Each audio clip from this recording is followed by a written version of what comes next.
I never thought that one day the people who gave me life would become the most unfamiliar strangers. Not only did they turn their backs on me, but they also buried my childhood beneath the facade of a perfect family they tried to portray. I used to think I was just the difficult child, but no. I was the victim in my own home. If anyone were to ask me, what was the most painful part of your childhood? I wouldn't talk about the beatings or the scolding. I would tell them about the birthday parties I wasn't invited to, in the very house I called home. And I would start with the name. Vivian, the forgotten twin daughter. My name is Vivian Parker. I'm 28 years old, born and raised in a small town called Maple Falls, Oregon. I have a twin brother named Ethan. Yes, I call him brother because from a young age I was taught to give way to him, even though we were only 10 minutes apart in our mother's womb. But the difference between us didn't stop at birth order. It was a whole lifetime divided unfairly, so harsh that if I hadn't lived it, I wouldn't have believed it. From the moment I became aware, I could feel the difference in how I was treated. My parents, Mark Parker and Linda, always saw Ethan as the light of their lives. And me? I was the shadow. Every time I tried to share a small achievement at school, like running the fastest in class or getting praised by the teacher for helping a friend, my mother would merely nod and then turn to ask Ethan how many math points he scored that day. And my father? He would only look up from his newspaper when Ethan entered the room. Ethan was the kind of person born to be spoiled. He didn't have to try hard. Just smile and get a new toy car or a ski trip with Dad. Meanwhile, if I happened to drop a glass because my hands were wet, was immediately called clumsy, making the family look bad. But the most painful part was every birthday season. We were twins, so naturally we shared the same birthday, October 14th. But every year Ethan's birthday was celebrated in grand style. I clearly remember our 10th birthday. Our parents hired a professional clown, set up a tent outside, and invited Ethan's whole class. I had friends too, but none of them were invited. When I asked my mother, she simply said, "Your friends aren't appropriate. Besides, Ethan is doing well in school, so I want to reward him a bit."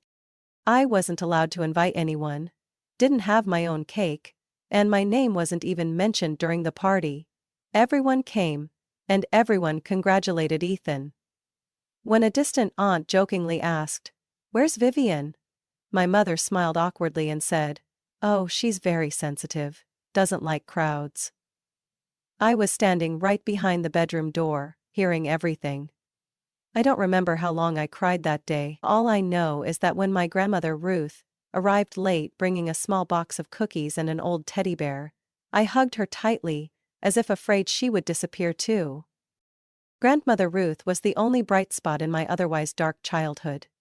Even though she lived in Portland, nearly 2 hours away from my home, she visited me at least once every month.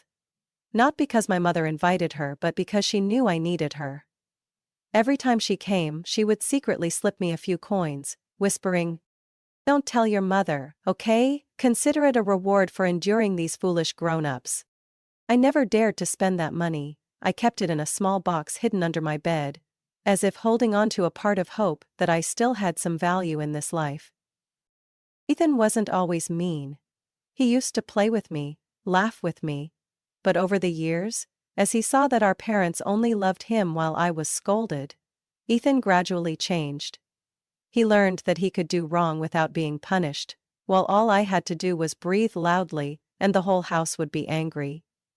And Ethan took advantage of that. He was no longer my twin brother, he became the golden child of the family.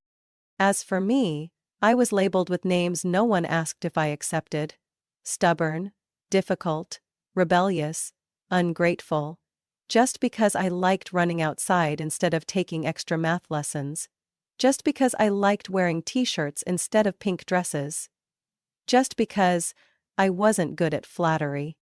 I was never taken to the movies by my father, never heard my mother say "good job" when I won the school marathon. But Ethan only had to say, "I'm hungry," and there would be pizza, fries, and soda within 10 minutes. As for me, I had to cook instant noodles myself. And if I forgot to wash the dishes, sure enough, The next day my mother would scold me as if I had burned the house down. Once, when I was 13, I was selected for the school basketball team. I was so happy because it was the first extracurricular activity I'd been a part of. When I ran home with the form for my parents to sign, my mother tore it up right in front of me. She said, "Do you think I'll let you goof off and neglect your studies like the useless kids out there?" I stood frozen. Ethan sat next to me, saying nothing. He just smiled softly. And so, the small wounds accumulated, forming a cold wall between me and my family. I wasn't hugged, wasn't asked about. The looks my parents gave me were often only filled with one thing: disappointment. I know, many people might think I'm overreacting, that everyone has their own childhood scars. But I wish they could live just one day in my house, where love was distributed according to grades and appearance, where the child named Vivian only existed as an inconvenience. As for Ethan, he'll appear many times in this story. But let me tell it slowly, because before everything fell apart, I had to learn how to survive in a house where no one truly wanted me to exist. I thought things couldn't get worse after those years of being the shadow of Ethan, but I was wrong.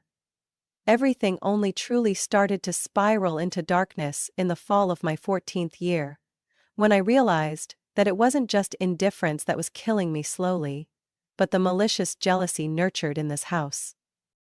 Ethan was never good at connecting with others. He lived in his own world, where he was the center and everyone else had to revolve around him. While my parents always tried to paint Ethan as the perfect boy, at school he had no close friends and no one really liked him. In contrast, I, though much quieter than the other girls, had a close group of friends. We would often do homework together, have lunch outside, and share stories about our families and growing up. For me, that was a rare time when I could genuinely laugh. And it was that very thing that made Ethan gradually resentful. I started to notice strange looks from him whenever he saw me texting with friends or receiving calls from Kayla, my best friend. Questions like, "Why do they even hang out with you?" Or, "Do they know you're the one no one likes at home?" began to appear. At first I thought Ethan was just joking. But no, his gaze was cold, and I realized it wasn't an innocent remark. Everything exploded after my 14th birthday. That year, my parents still organized the usual birthday party for Ethan. A party with pizza, blue balloons, a new game console, and nearly the whole class invited. I wasn't even mentioned. No cake for me. None of my friends showed up. But strangely, on that day, Kayla and 2 other close friends suddenly appeared at the house and invited me out for ice cream. They said, "We can't let your birthday go unnoticed like this." I cried out of emotion, not because of the gift or the ice cream, but because for the first time someone remembered my existence, without any blood ties. Ethan saw the scene of my friends taking me away. He stood there for a long time, gripping his soda glass so tightly his fingernails turned white. I turned back to wave lightly, but he only responded with a glare full of hatred. From that day on, a nightmare began. It started with trivial rumors that I was showing off, fake with my friends, or talking behind their backs. I didn't pay much attention, because everyone gets talked about at some point. But then, things escalated. Ethan started spreading the rumor that I hit him. Yeah, it sounded ridiculous, but the way he fabricated the story is what gave me chills. One day at school he walked into class with a clear bruise on his shoulder. My friends whispered about it. He sighed, then spoke softly, loud enough for many to hear. "I think she just lost control this time. I spilled water on her notebook." I was shocked into silence when Kayla told me about it. I hadn't done anything. We hadn't even spoken the day before. But the situation didn't stop there. A week later, Ethan came to school with a black eye. And then, it all exploded. Teachers started looking at me with suspicion. My friends started avoiding me. People began calling me the violent sister. Some even avoided sitting next to me in class for fear of being punched. I tried to explain, I tried to say that Ethan was making things up, but no one listened. they were all too impressed by the touching story of the good boy who was being tortured at home by his twin sister but remained silent and endured. One teacher even said, "Vivian, if you have trouble controlling your emotions, you should visit the counseling office. Don't take it out on your brother." I felt the ground beneath me crumble away in layers. The breaking point came when the principal received an anonymous report that I had violent behavior at home. The principal called a meeting, with me, Ethan, and my parents present. In that suffocating room, Ethan continued his act. He told the story with a choked voice and red eyes. "I don't want to say this, but Vivian has hit me several times, locked me in a room, yelled, cursed. I don't know what to do." I was stunned, unable to say a word. My head was buzzing. By the time I stammered, "I didn't do it, I swear," my parents had collapsed, hugging Ethan with tears streaming down their faces. My mother sobbed. "Why didn't you speak up earlier? How long have you been suffering like this, Ethan?" My father turned to me, his eyes full of anger. "You make me ashamed for having given birth to you." I screamed as loud as I could, trying to hold on to the fragile truth I knew deep down. But no one listened. No one. The principal concluded that I would be suspended for 7 days, to stabilize my emotions, while further investigations took place. I clenched my fists, my nails digging deep into my skin, drawing blood.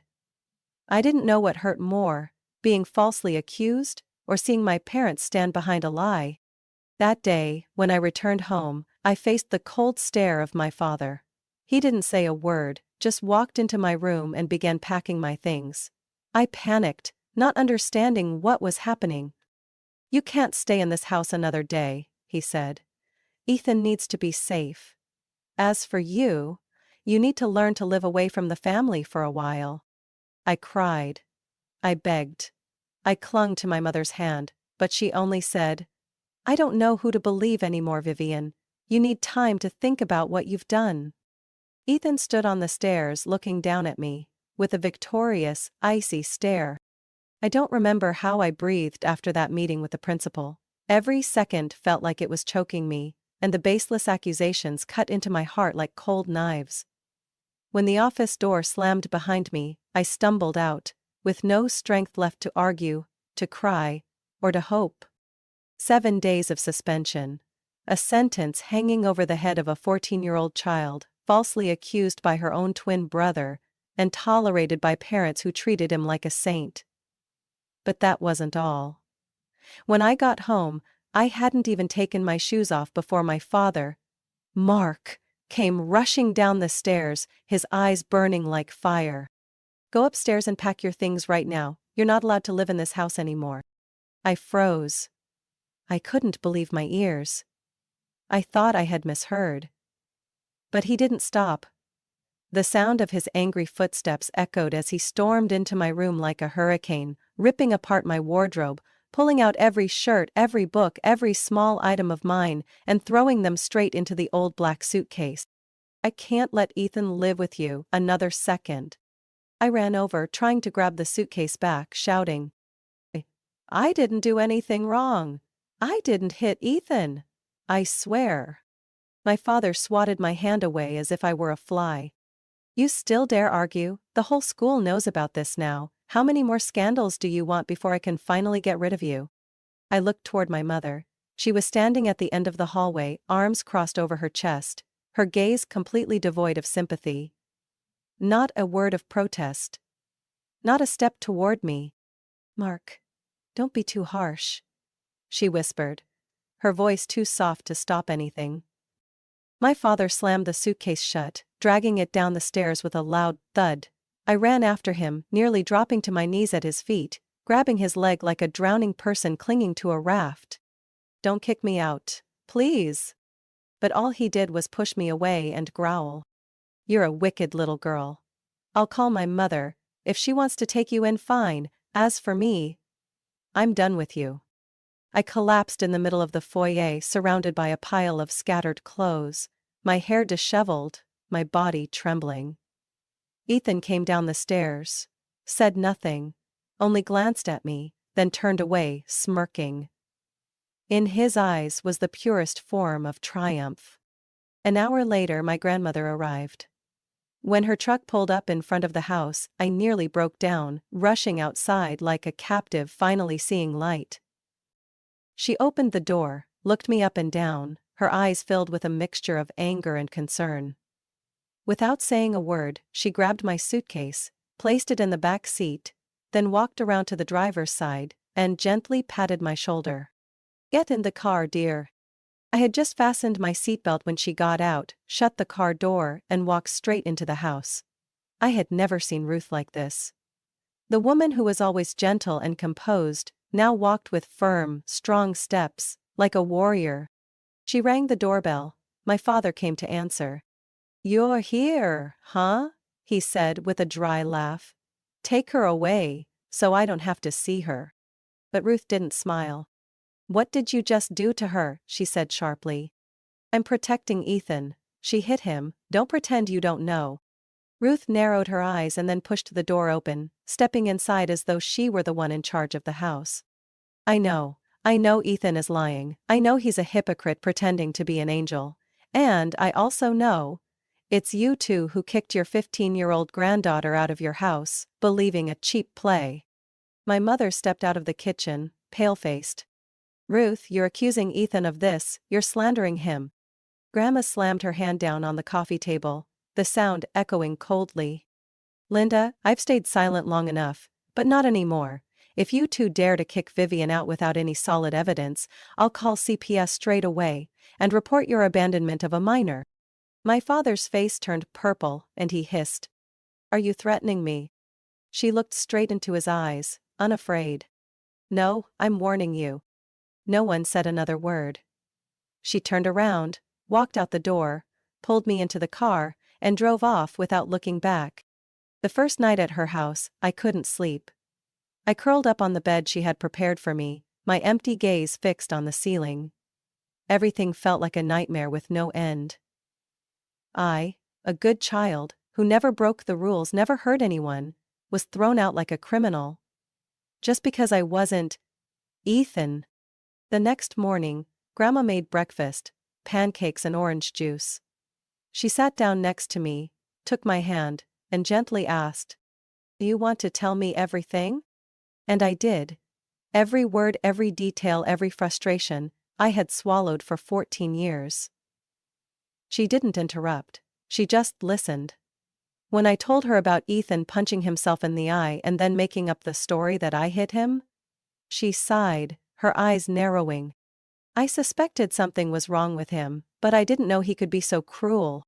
She hugged me tightly, as if trying to piece back together the broken parts of my heart. "You're not to blame, Vivian, remember that. You're a strong child and one day, those who hurt you will regret it." I didn't know what the future would hold, but at that moment, I only knew one thing. I wasn't alone anymore.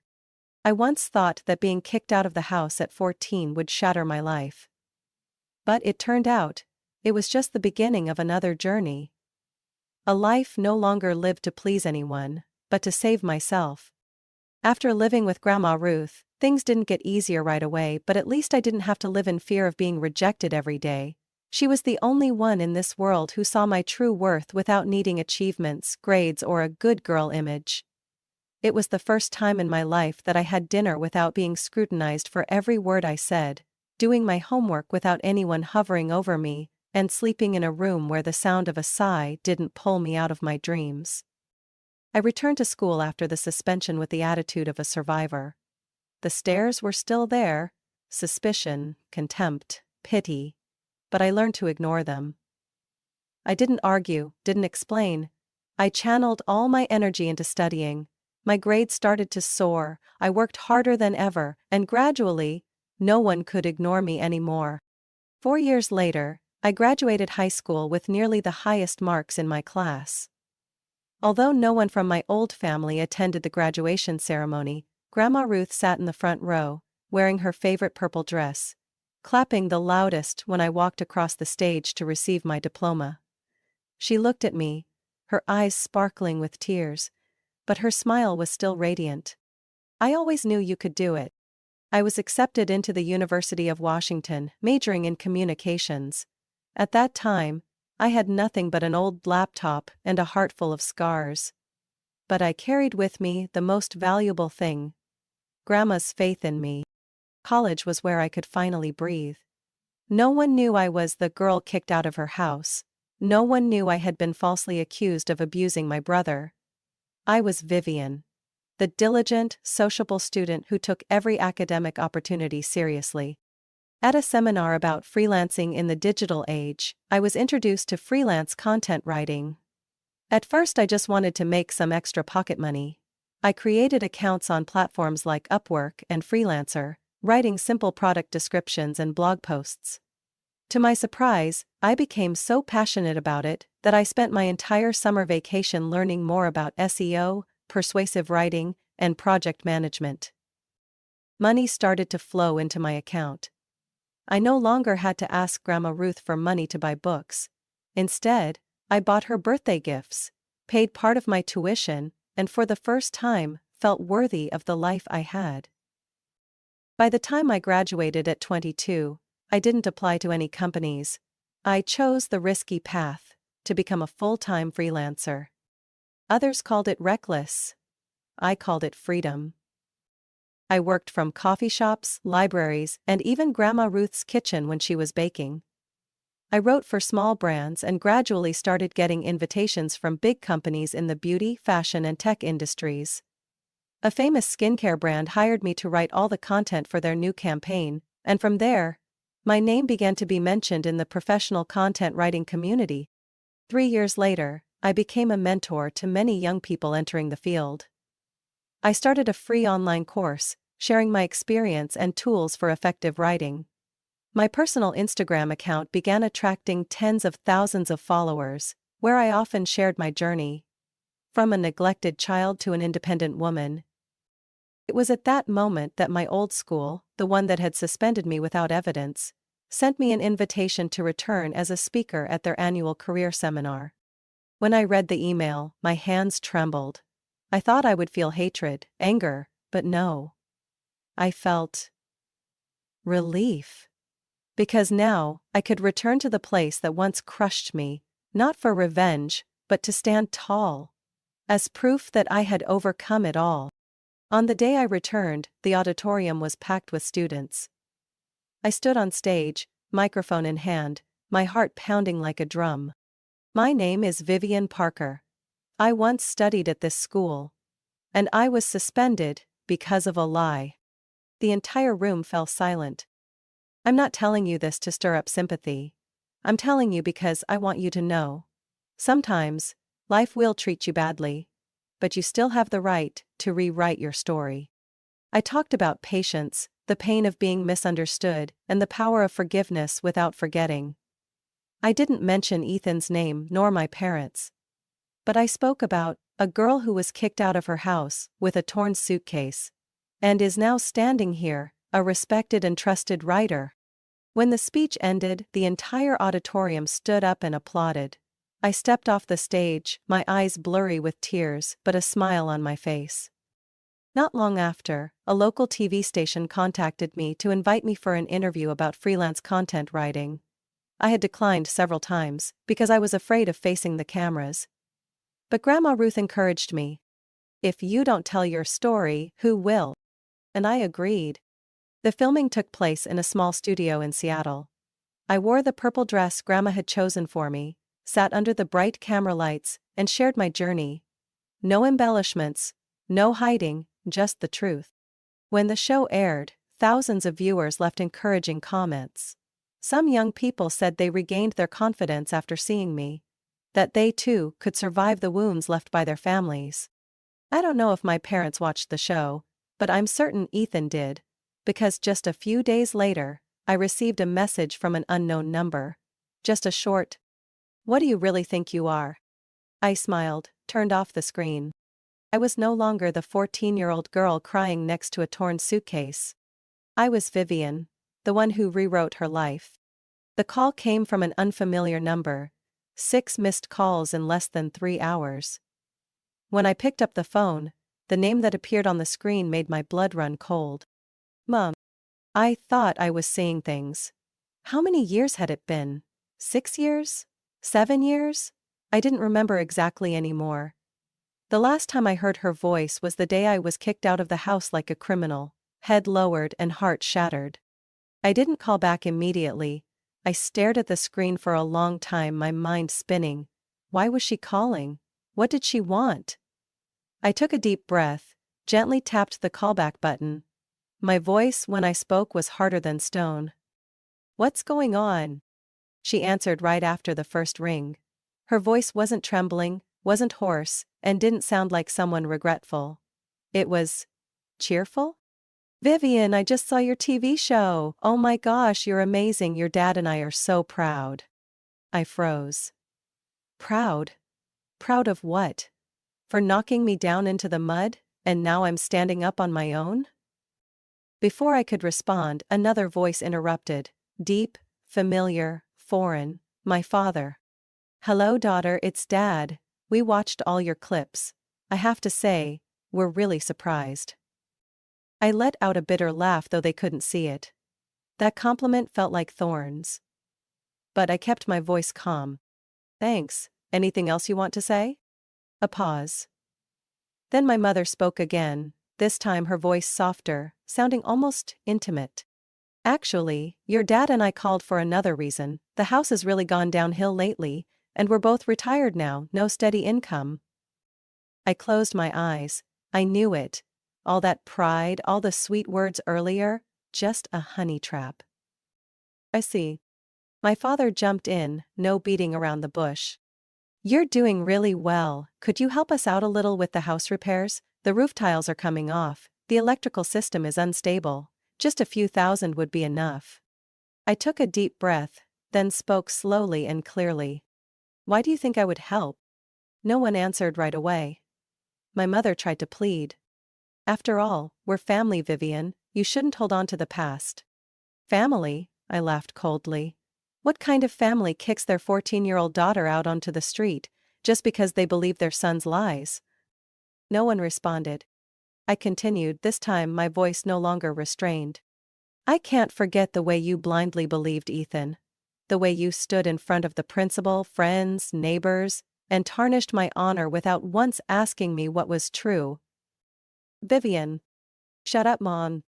I sat up straight, my heart pounding, but my mind completely clear. I will help. But only if you accept my terms. My father grew cautious. What terms? I gritted my teeth. You have to organize a family meeting, invite all relatives, close friends, and anyone who believed Ethan's lies. During that meeting, you will stand up and publicly apologize to me. Admit that Ethan made up stories. Admit that you kicked me out of the house when I was still a child. Vivian, are you joking? My mother exclaimed, nearly shouting. No. I'm serious. If there's no public apology, don't expect a single penny from me. My father began to lose his temper. That's ancient history, demanding this is cruel. I laughed bitterly. And how was the way you treated me when I was 14? Compassionate. You're trying to get revenge. No, I'm demanding justice. My mother was silent for a long time, then tried to soften her tone. How about, we talk privately? No need for a family meeting. We're family, preserving face is still. I cut her off. Your face doesn't matter more than my honor. I ended the call with one sentence. The choice is yours. I don't need you, but you need me. And I hung up. That night I sat in front of my laptop, writing an email to the entire family. Not to complain, but to tell the truth. I attached a screenshot of the message from Ethan, a message he had sent me a few days ago, when he found out his parents had contacted me. You're really stupid to think that Mom and Dad would choose you over me. They never loved you, and they'll never do anything to protect you. The best thing is to give them money and then disappear. I didn't write anything cruel. I just told the truth about what happened. Step by step, year by year, the humiliation. I ended the email with one line. I don't need you to defend me, but if one day you wonder, Why did Vivian cut off all contact? This is the answer. I hit send. And in that moment, I felt freer than ever. After that dramatic call, I thought they would understand that the act was over. But no. They wouldn't stop. Every day my phone showed a new series of missed calls from my parents. Sometimes they even called in the middle of the night, leaving long voicemail messages. My mother crying. My father angry. Sometimes begging. Sometimes threatening. I blocked the number, but then someone else showed up. Ethan. The message came while I was working, in the middle of a client conference call. Just a few words on the screen, but enough to make me choke. Are you still bitter about that? It's old news, move on. I opened my phone. A flood of messages from him came in like a broken dam. I admit I may have exaggerated back then. But that was youthful impulsiveness. Mom and Dad need help. You're single, with no kids, plenty of money. Why not help them out? It's your duty. I'm the son, Mom and Dad will never blame me. What about you, still the abandoned one, Vivian? My heart raced in my chest. Not because it hurt, but because I was furious. How dare someone who destroyed my youth send me messages like this, as if he were innocent? Not only did he not apologize, but he treated it as if it were his right to be forgiven just because he was the son. I took screenshots of all those messages. My hands trembled. Not from fear, but from determination. I had stayed silent for too long. I had let them create a false story for years, while I carried the shame of being kicked out of the house, labeled as the abusive sister, treated like the stain in the family. That night, I opened my laptop. My heart was cold as steel, not a single tear. I wrote an email to the entire family. From aunts, uncles, cousins, to even those relatives who interacted with me on social media but never once asked about the past. The subject of the email was simple. The truth my family has never dared to face. I started with a question. Have any of you ever wondered why I disappeared from the family at the age of 14? Then I told the story. Layer by layer, like peeling off a wound that had been covered too long.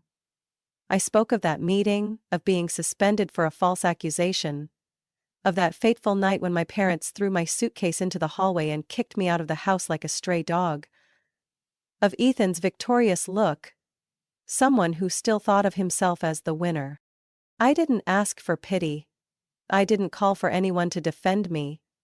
I just wrote so people would know the truth. At the end of the email, I attached screenshots of the messages Ethan had sent, where he confessed to making up stories, insulting me, and considering helping my parents a mandatory duty because I had no husband or children. I hit send, then turned off the laptop, sitting in silence as the room darkened with the evening light. Grandma Ruth sat across the room, her hand on my shoulder. You did the right thing, Vivian. It's time for the truth to be heard. Just hours later, the replies started pouring in.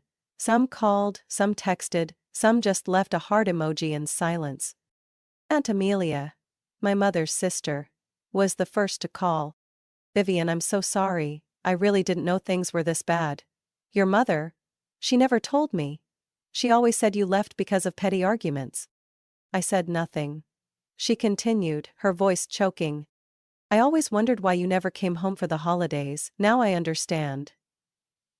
I feel disgusted by how they stayed silent all these years. Then came Uncle Daniel, Uncle Steve, even my cousin Melissa, who had attended middle school with me. Each one had one thing in common. We trusted the wrong person. The family was in turmoil. In the family group chat, which was usually only for sharing Christmas photos or Thanksgiving plans, now there was a fiery argument.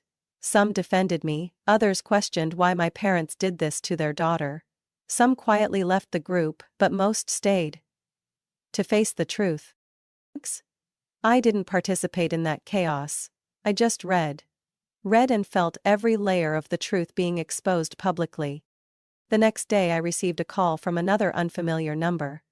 This time, I didn't need to look to know who it was. I picked up the phone. "Are you happy now?" Ethan's voice came through, no longer arrogant but full of bitterness.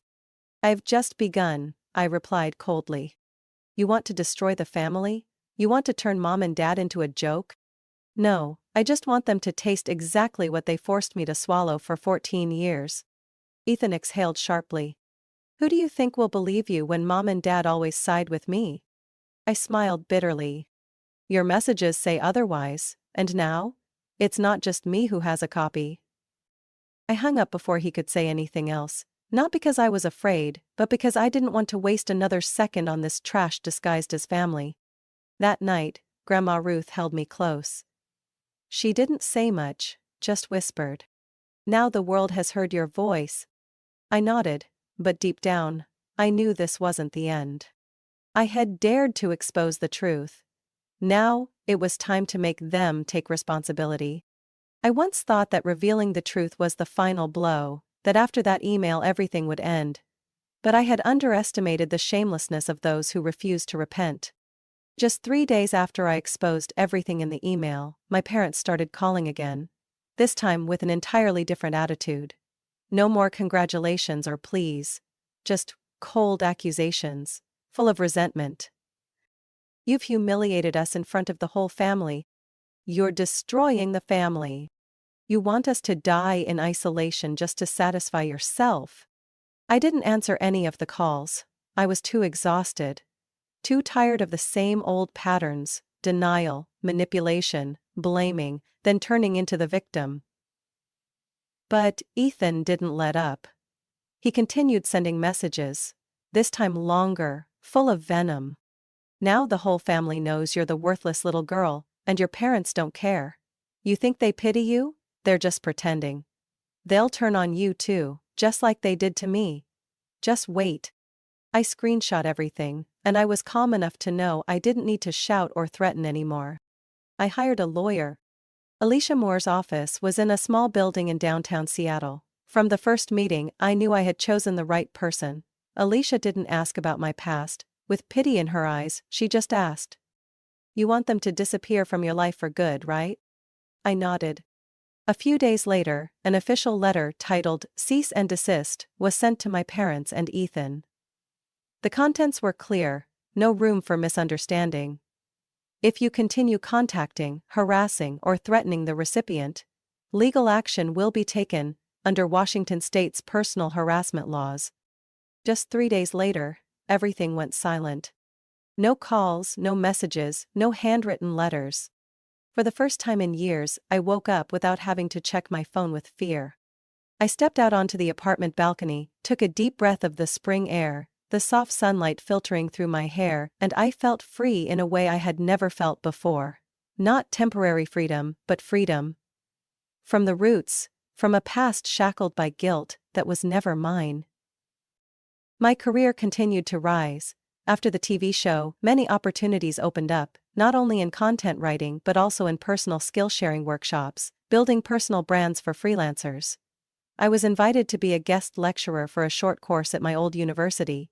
Ironically, the place that had suspended me now featured my name on promotional posters as an example of perseverance and resilience.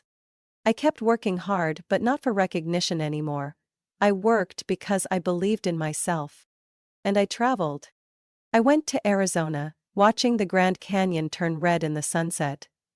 I walked through the windy streets of Chicago, mesmerized by the serene beauty of Lake Michigan. I stepped foot in Italy, where I wrote articles on a small balcony in Florence, a cup of espresso beside me, feeling peaceful, like the still water. Everywhere I went, I didn't just carry my laptop, but also a piece of Vivian, the girl who had been cast aside, now stitching up the cracks in her soul. But no matter where I went, I always returned home on the weekends. Back to Grandma Ruth. She was older now, her hair nearly all gray, but her eyes were still bright and warm, just like the day she held me in her arms, the night I was thrown out of the house. We often sat on the back porch, where she grew a small garden. Lavender, mint, and a few rows of tomatoes. She told stories of the past, and I shared stories of the present. We laughed together.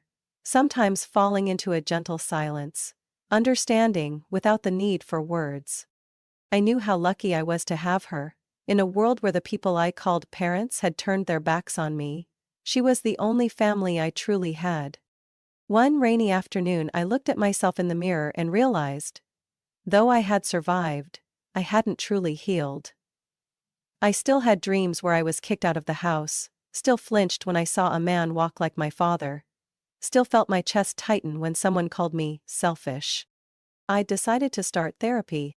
My first session with Dr. Renee Larson made me feel both anxious and hopeful, but unlike the cold paperwork-like consultations I had imagined, Renee listened as if each story I told was a piece of a person in need of restoration, not repair. We talked about my childhood, the injustice, the trust that had been trampled, and the fake strength I had worn for all those years just to survive. Renee said something I would never forget. True strength is not in how much you've endured, but in how you refuse to let those things define who you are today. I didn't cry when I heard that. But that night, I lay in bed, crying like a child for the first time in years. Not out of fear, not out of anger, but because I allowed myself to be vulnerable. Now, every morning when I wake up, I don't look at my phone with anxiety. I drink coffee, write with full focus. I plan new trips, new articles, new kind things for myself. My parents no longer disturb me. Ethan no longer sends messages. They are silent. Maybe it's because they're afraid, or because they know they no longer have any power over me. As for me, I don't need their forgiveness. I don't need their apology. I just need to keep living, free, full, and whole in my own way. My story is not just a journey of escaping a toxic family, but a testament that painful pasts do not have the right to define who we are forever. I've learned how to rise from the wounds, set boundaries, and reclaim my self-worth with my own 2 feet. No one can force you back to the place that hurt you, even if they call themselves family. Sometimes, to truly live, you have to dare to walk away from what you once called blood. What do you think about Vivian's journey and how she faced her past? Feel free to share your thoughts in the comments. Don't forget to follow the channel for more honest and emotional family stories.